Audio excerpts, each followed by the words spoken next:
Got a Surron in today. The customer said the fork was knocking and didn't feel right. So what we typically try to do is trace from the most common location that causes a knocking noise, which is going to be your steer tube contact with your stem and then your headset. So in this case, what's going on here is this headset's been replaced.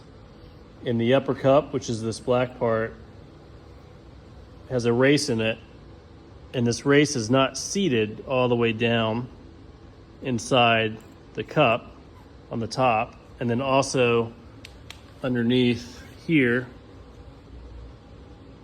the lower cup, which is the black part, has a race in it, and that's also not seated all the way in the cup. And what that causes is for this fork to be sticking out a little bit too far, and it doesn't always get tight enough.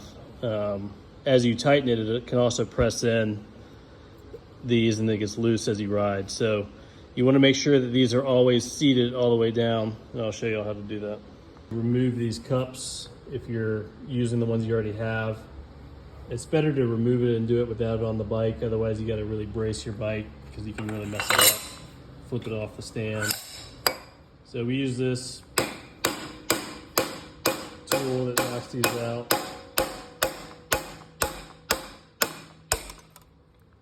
There you go. So works pretty good. So we'll do that on the other side as well. All right, we've got two different headsets here. This is the headset that came off the customer bike, and this is another headset we just had. You can see on the one that we had that's built properly, there's no gap at the base here. There's no gap down here either. Whereas on the customer bike, there's this big gap right here and a big gap over here. So we want to basically press these races down all the way so they fill that gap. And the reason you want to do that is if it's built like this, it goes on the fork, it doesn't seat all the way. You've got at least 5 mils of gap right there.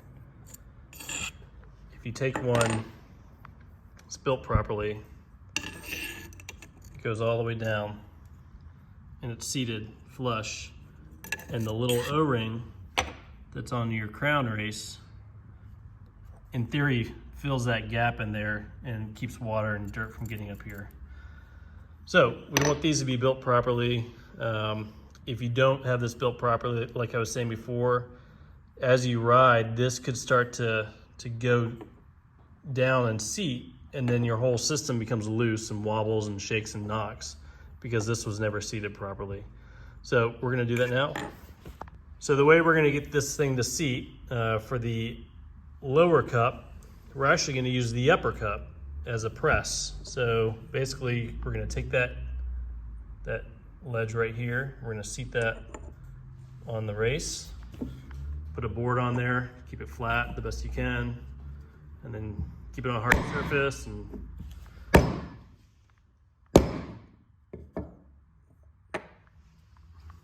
right, we're almost there.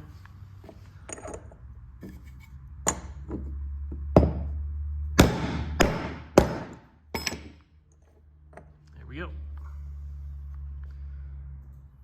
Perfect. Now to do the upper cup, our method is to use a spare that we have. So if this is the spare, we're gonna do the same thing. We'll put the spare upper cup on that one. Use the board.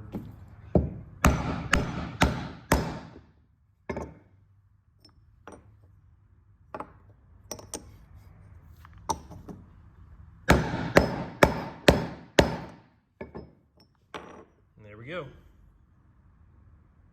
So I've reinstalled the upper cup and the lower cup.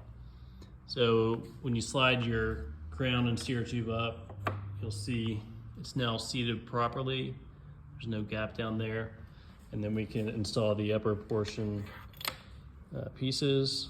There's your bearing, there's your race that seats down in the bearing. And then you have a cap, sits on top of that. and then you put your upper crown on. And there you go. That's what it should look like.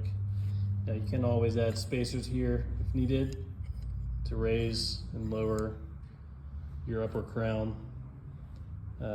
Yeah, so if your fork does not look like this, then it's not right. You should definitely check that so it doesn't loosen up on you.